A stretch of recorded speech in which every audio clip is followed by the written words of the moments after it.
welcome back to the channel. Welcome to DOW Motorsports.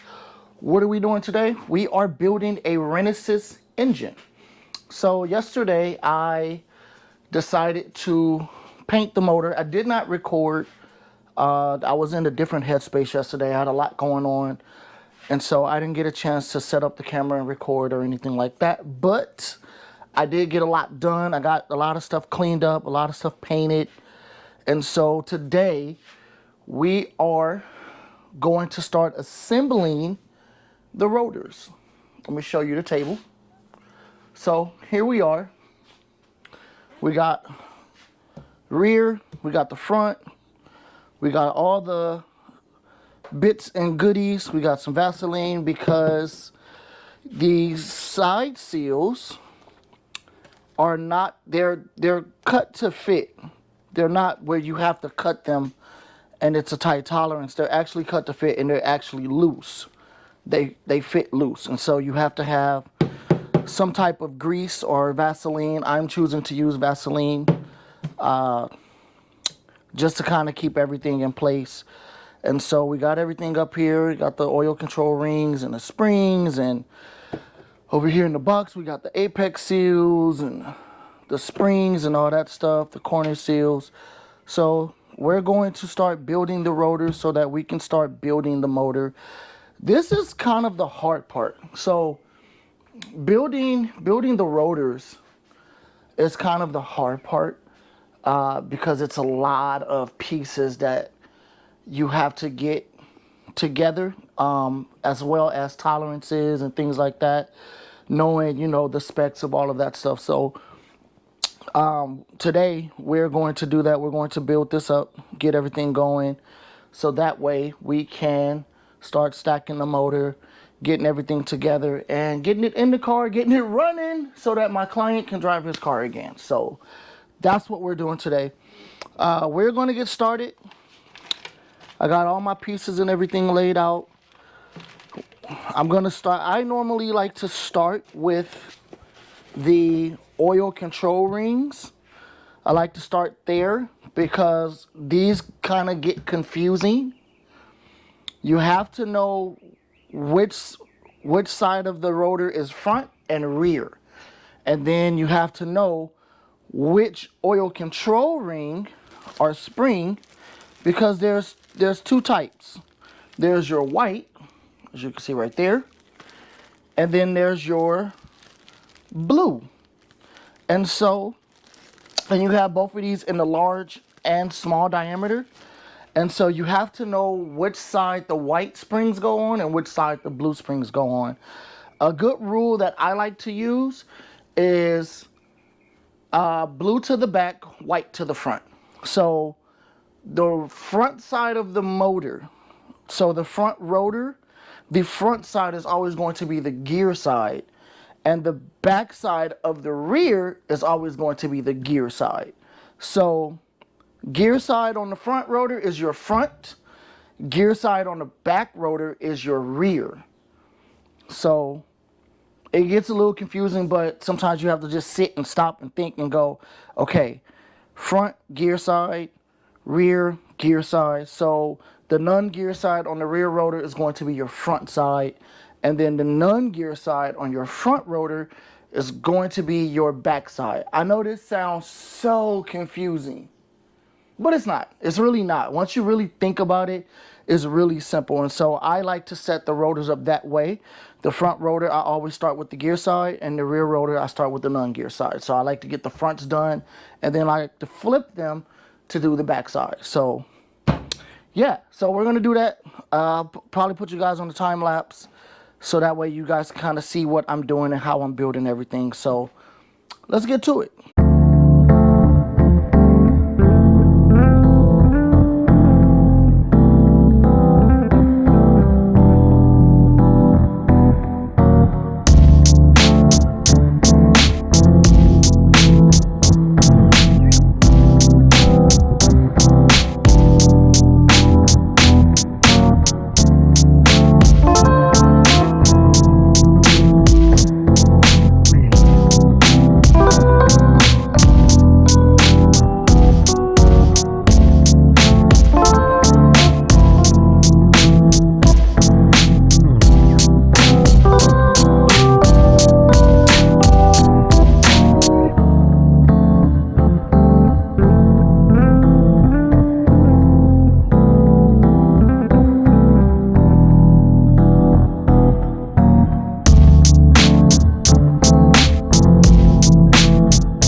All right, so we back in, and I've already done one side of the springs, oil control rings and springs, and now I'm starting on the other side. So this is going to be the blue side that we are doing. So getting everything situated, this is going to be your big blue spring. And so there are these little indents inside here that you want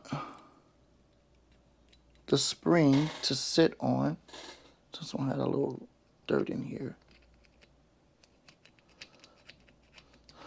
I don't like dirt in my stuff. Don't like it. I don't like it. Okay. So this portion of the tip right there, that guy right there, that's what goes into that little indentation.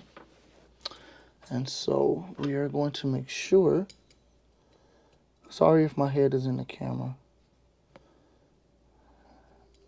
Okay. All right there. All right. And then we're going to grab our trusty, nope, that's not it. Trusty control springs.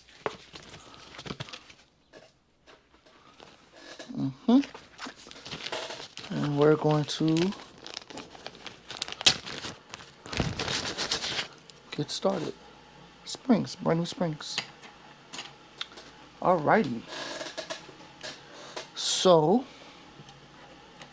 let's go ahead and while we're here, let me go ahead and put the small one in as well. So that way we can just drop the control rings in. The oil rings, I should say. And the indentation for the small side should be, found it. So right here, we're gonna go like this. There we go.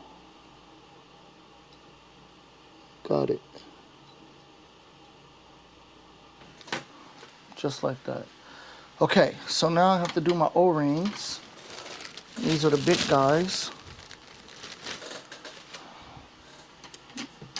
And this goes in here. I always struggle with these. I don't know why. Trying to, well, I used to. I kind of found a rhythm of how to get them to stay in when I'm trying to install them.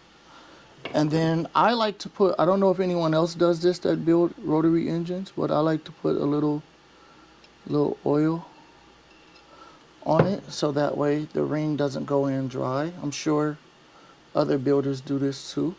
I assume. I'm going to assume. I never want to say, oh, I'm the only one that does this, because that wouldn't be true. Because I learned from someone who actually does this. And then I like to get a little oil on the ring itself, so that way it has some type of lubrication. All right, so there's a little indentation here, and that's what the other side of the spring sits in to keep the spring from spinning. So you're gonna go like that. I'm gonna press this in by hand. You never want to hit. I did that before. I was having some trouble getting one of my oil control rings in, and I took a mallet and hit it, and it broke. I was so mad. I was angry, and it was my own build too, and I had to literally buy another oil control ring. Actually, no, I didn't, because I had a spare one, and I ended up having to use my spare. But I was so mad. I learned my lesson. That's when I first started building rotary engines. Some stuff, it just has to be It has to be finessed. You can't just use a hammer all the time. Some stuff you can, and other stuff you have to kind of have to finesse it. So, all right, got that lubed up, nice and oily. I'm gonna turn this so that I can plant this where it's supposed to go. All right, there we go. So, yeah. And we in there like swimwear. Got some springage. The Rx8 rotors come with 3. It has 3 springs. 3 oil rings and springs. It has an outer, almost like a clip, almost, because it has an opening, and then you have your regular inner and outer oil control rings. It's nice and okay. And then I like to take just a little bit of oil to kind of keep it lubricated.